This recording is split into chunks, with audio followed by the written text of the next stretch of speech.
warahmatullahi wabarakatuh.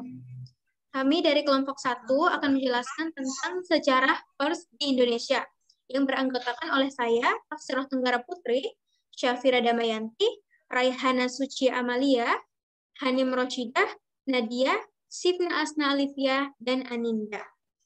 Oke, langsung saja kita mulai materi pertama, yaitu pers di era penjajahan, yang akan dijelaskan oleh Hanim dan Raihana. Oke, terima kasih Tafsirah. Ini suara saya terdengar jelas ya? Ya, terdengar. Oke, silakan di next lagi. Ya. Mungkin ini kendala device, jadi agak sedikit lama ya. Mohon ditunggu. Oke, siap. Ini saya lanjutkan ya, Mbak Tafsirah.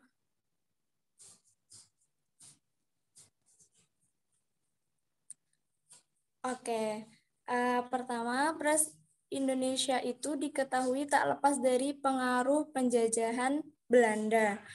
Pers pertama di Indonesia itu dipelopori oleh Gubernur Jenderal Hindia Belanda yang bernama Jan Pieterszoon Coen dengan membuat surat kabar bernama Memorie de Novalis pada tahun 1615.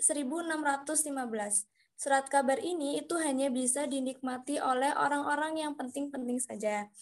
Terus, surat kabar ini sempat terhenti karena ada larangan dari VOC. Surat kabar buatan orang-orang Belanda pun kemudian bangkit kembali pada tanggal 7 Agustus 1744 yang diberi nama Batavische Noveles en Politieke Resonementen, atau yang diterjemahkan berarti berita dan penalaran politik Batavia. Dan ini itu hanya bertahan selama kurang lebih 2 tahun karena kembali lagi VOC melarang pengeluaran dari surat kabar itu. Selebihnya bisa dilanjutkan oleh Raihana. Oke, selanjutnya adalah dari tahun 1744 hingga tahun 1825, seluruh surat kabar di Indonesia masih dipegang oleh pemerintahan Belanda. Jadi pada saat itu, seluruh surat kabar di Indonesia itu dipegang langsung oleh pemerintahan Belanda, yang mana penerbitan surat kabar ini masih membawa misi jurnalistik etis pada pihak Belanda, yang mana antara lain untuk memenuhi kebutuhan informasi politik dan juga ekonomi bagi kelas pedagang dan memberitahukan terkait pengumuman resmi dari pemerintah. Selanjutnya ialah pada tahun 1828 mulai bermunculan surat kabar dari berbagai daerah yang membentang dari Sumatera ke Sulawesi. Jadi pada tahun ini munculnya surat kabar dari berbagai daerah dari Sumatera ke Sulawesi, yang mana di Surabaya terbit sebuah surat kabar bernama Suerabajas News and Advertentieblad. Tak ketinggalan, Semarang dan juga Padang dan Makassar juga mencetak koran politis karena lebih bersifat periklanan saja. Meskipun begitu, untuk menerbitkan dan mengedarkan surat kabar, pihak penerbit perlu melalui peraturan ketat yang ditetapkan oleh pemerintahan Belanda. Selanjutnya ialah banyaknya tokoh pergerakan nasional memanfaatkan surat kabar sebagai wadah untuk menyampaikan aspirasi, gagasan, dan semangat untuk menjemput atau menyambut kemerdekaan. Selanjutnya ialah pers nasional memiliki andil besar dalam memperjuangkan kemerdekaan Indonesia hingga tahun 1945. Meskipun masih menerima ancaman dari Jepang, para wartawan semakin gencar untuk memburu berita seputar kemerdekaan Indonesia. Semakin banyaknya jumlah wartawan dan dari penerbitan, akhirnya pun dari situ pula dilahirkan Persatuan Wartawan Indonesia yang disingkat jadi PWI, tepatnya pada tanggal 9 Februari 1946. Itu presentasi dari saya, selanjutnya bisa dilanjutkan. Oke, lanjut. Oke, selanjutnya yaitu pers di era kemerdekaan dan Orde Lama. Baik, di pers era kemerdekaan dan Orde Lama akan saya jelaskan. Saya Syafira Damayanti dan Sitna Asna Alifia. Jadi pada era kemerdekaan, para pejuang kemerdekaan Indonesia itu menggunakan pers sebagai alat perjuangan. Dan pada era itu juga surat kabar yang diberi bintang timur, bintang barat, dan Java Bode. Pada masa pendudukan Jepang, koran-koran pada masa pemerintahan Belanda itu dilarang terbit. Hanya 5 koran saja yang mendapatkan izin terbit, yaitu Siaya, Cahaya, Sinar Baru, Sinar Matahari, dan Suara Asia. Lalu timeline pada pers di era kemerdekaan ini ada beberapa, yaitu yang pertama, 9 Februari 1946, insan pers di Indonesia memperoleh wadah dengan terbentuknya organisasi Persatuan Wartawan Indonesia atau setelah 1946, tokoh-tokoh pers nasional dari Serikat Penerbit Surat Kabar atau SPS di Yogyakarta. Pada tanggal 8 Juni, tokoh-tokoh pers nasional mendirikan Serikat Penerbit Surat Kabar yang tadi, mohon maaf. Lalu ada lagi di Balai Pertemuan Sonosuko atau di Surakarta pada tanggal 9 sampai 10 Februari, wartawan dari seluruh Indonesia berkumpul dan bertemu yang datang tokoh-tokoh pers dan memimpin surat kabar, majalah, wartawan pejuang, dan pejuang wartawan.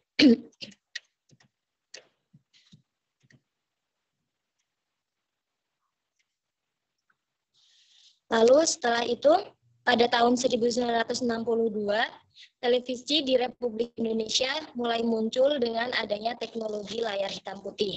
Nah, ada beberapa surat kabar yang terbit setelah masa kemerdekaan atau belum lama setelah kemerdekaan.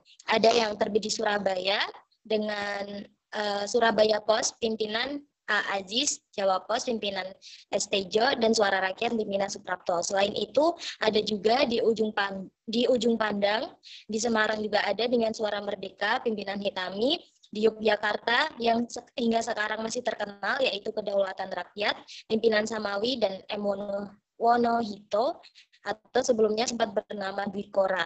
Lalu ada juga terbit di Medan dengan penerbit Waspada menjadikan Harian Kesatuan. Terus ada juga yang terakhir ada surat kabar yang diterbitkan di Bandung, yaitu dengan dipimpinan Sakti Alamsyah dan Atang Rusvita menerbitkan kembali surat kabar dengan nama Pikiran Rakyat. Selanjutnya akan disampaikan oleh Sifna Asna. Baik, terima kasih. Tadi kan tahun berapa tadi? 1960. Berapa tadi, Chef ya? 1962 ya? Iya, 1962. Oke, selanjutnya tuh di tahun 1965, 50 Oktober, itu diizinkannya 2 harian ABRI untuk terbitan oleh Harian Berita Yuda, pimpinan Kepala Pusat Penerangan Angkatan Darat Ibnu Subroto, bersama wartawan asal Harian Berita Indonesia dipimpin oleh S.H. Wibowo dan Angkatan Bersenjata yang dipimpin Kepala Pusat Penerangan ABRI Sugandi untuk terbitan. Untuk terbitan oleh Panglima Daerah Militer Jakarta Raya, Jenderal Umar Wirahadikusuma. Nah, kemudian terbit juga nih Harian Duta Masyarakat yang pimpinannya Haji Mahbub Junaidan, Duta Revolusi. Yang keduanya itu Media NU. Kemudian Kompas, pimpinan oleh PK Ojong dan Jakub Utama, itu dari Partai Katolik. Nah, kemudian Sinar Harapan, pimpinan JTT Smorkir, HG Pandey, dan lain-lain. Itu dari Parkindo, didukung oleh Parkindo ya. Kemudian wartawan Harian Merdeka mendapat izin menerbitkan surat kabar API berafiliasi dengan Partai IPKI. Tetapi akhir 1965 itu dicabut izin oleh Partai Penerangan. Nah, kemudian di tahun itu juga terbit harian-harian baru. Ya, seperti Harian Kami yang dipimpin oleh Nono Anwar Makarim dan Zulharmas, kemudian Karya Bakti yang dipimpin Syekh Marhaban, kemudian Kantor Berita Nasional atau KNI, kemudian juga Merdeka, pimpinan BM Diah, kemudian Indonesian Observer, pimpinan Herawati Diah, Sutomo Satiman, dan Tribhuwana Said. Nah, kemudian ada juga koran-koran baru. Nah, koran-koran baru itu seperti Sulin, itu yang pimpinan Manai Sopian, Harian, yang kalau Harian tuh Berita Jakarta, terus juga Operasi, itu pimpinan Bahtiar Jamili, kemudian juga yang mingguan tuh Populer, nah itu pimpinan T. Yuslisya, yang kemudian itu menerbitkan Harian Media Indonesia, dipimpin oleh Surya Paloh. Teman-teman tahu nggak sih Surya Paloh? Tahu nggak? Jawab dong. Tahu yang punya stasiun televisi itu. Apa? TV One bukan sih? Ya, Oh, betul. Bukan. Ya. Oh, TV One. bukan. Bukan, Metro TV. Metro TV, guys. Jadi, salah. Surya Pokoknya Paloh yang itu punya stasiun TV. Iya, yang punya Metro TV. Nah, itu kan semua ini sebagian kecil dari penerbitan pers yang tumbuh di antara tahun 1966 dan 1982. Nah, pada tahun 1966 ini terdaftar sebanyak 130 terbitan pers. Nah, pada tahun 1982 itu jumlah harian tuh turun menjadi 95. Sedangkan yang mampu terbit sesuai perizinan hanya 51 harian. Nah, kemudian menjelang akhir Orde Baru terdaftar tuh sebanyak 71 harian. Oke, selanjutnya akan dijelaskan oleh teman saya yang selanjutnya. Mungkin saya bisa tambahkan sedikit. Ya, gambar-gambar ini kurang lebih bentuk koran yang ada pada masa Orde Baru. Nah, ini di masa Orde Baru ini kebebasan pers itu masih bebas sehingga para wartawan itu bebas untuk meliput berita. Ya, kurang lebih seperti itu. Selanjutnya, era Orde Baru yang akan dijelaskan oleh Aninda dan Nadia. Baik, terima kasih Tafsiro. Akan saya lanjutkan. Bisa next? Ya. Bisa dimulai? Oke, saya lanjutkan. Era Orde Baru. Pada awal Orde Baru, tahun 1970-an, pers di Indonesia melahirkan model jurnalisme pembangunan atau development journalism yang berdasarkan Pancasila atau yang dikenal juga sebagai jurnalisme Pancasila atau pers Pancasila. Bertugas menjaga stabilitas, kesatuan bangsa, dan dukungan pembangunan.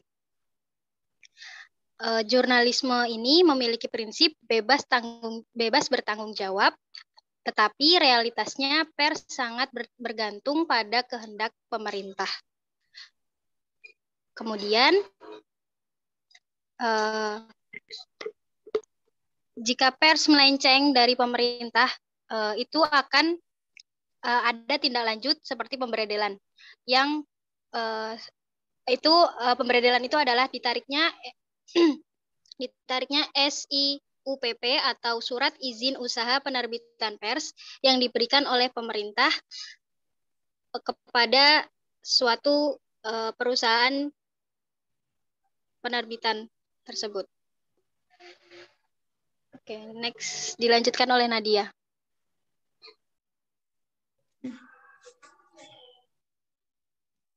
Silahkan, Nadia.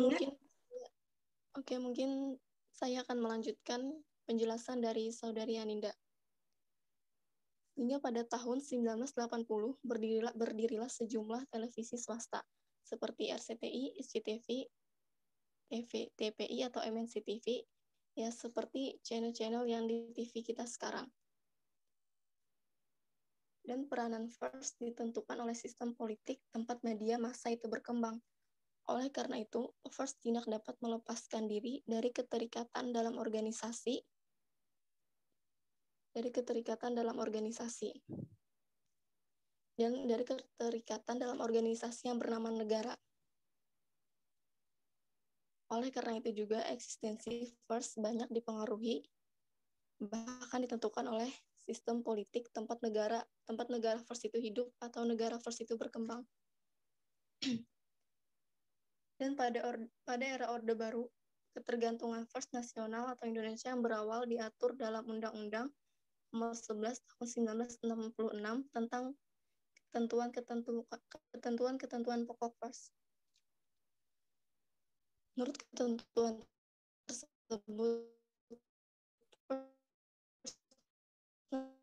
nasional memiliki 5 kewajiban, yaitu mempertahankan, membela, mendukung, dan melaksanakan Pancasila dan konsekuen. Yang kedua itu memperjuangkan pelaksanaan amanat penderitaan rakyat berlandaskan demokrasi Pancasila. Yang ketiga, memperjuangkan. Yang keempat, membina persatuan dan kekuatan progresif revolusioner dalam perjuangan menentaktur dan yang menjadi. Selanjutnya itu ketergantungan sistem first terhadap sistem politik tetap tampak dari tugas dan kewajiban first nasional dalam melestarikan dan memasyarakatkan Pancasila.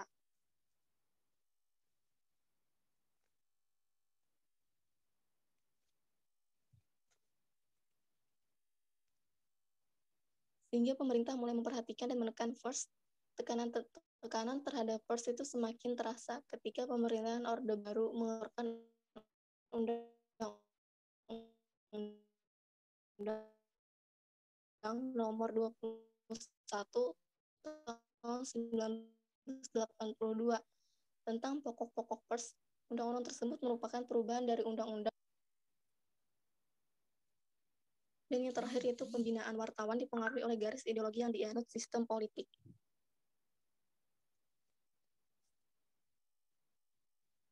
Oleh karena itu, ketergantungan itu berimplikasi pada pembinaan pribadi wartawan. Pembinaan wartawan dipengaruhi oleh garis ideologi yang dianut oleh sistem politik seperti tampak dalam kepribadian wartawan Indonesia, sebagaimana dinyatakan dalam Kode Etik Jurnalistik. Oke, mungkin kita kembalikan kepada host. Oke, demikianlah diskusi dari kelompok kami mengenai sejarah perkembangan pers di Indonesia, mulai dari era penjajahan, kemerdekaan, Orde Lama, dan yang terakhir Orde Baru. Mohon maaf bila ada kekurangan. Wassalamualaikum warahmatullahi wabarakatuh.